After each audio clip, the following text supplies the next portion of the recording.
नमस्कार मित्रांनो. तर मार्केट आज बघू शकता गॅप ओपन झालं आणि आपण आज मिडकॅपमध्ये ट्रेड घेतला होता.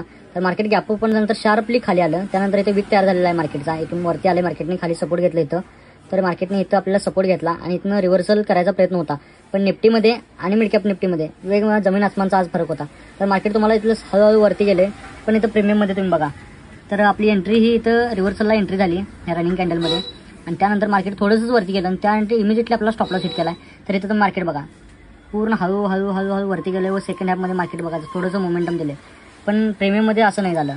तर प्रीमियममध्ये तुम्ही बघा मार्केट डिक्रीजिंग व शेवटला सेकंड हाफमध्ये मार्केटमध्ये स्पाईक आली, पण एवढीशी मोमेंटची स्पाईक नाही आहे. पण असू दे, आपल्याला आज लॉस बुक करावा लागला. तर मित्रांनो बघू शकता, आपण फक्त एकच एंट्री केली होती आज मार्केटमध्ये. चांगली मोमेंटम आली, निफ्टी ऑल टाइम हायला गेले.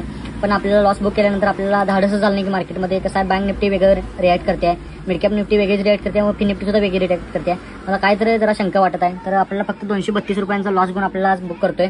तर व्हिडिओ आवडला तर नक्की आपल्या या पेजला फॉलो करा आणि या व्हिडिओला लाईक करा. धन्यवाद.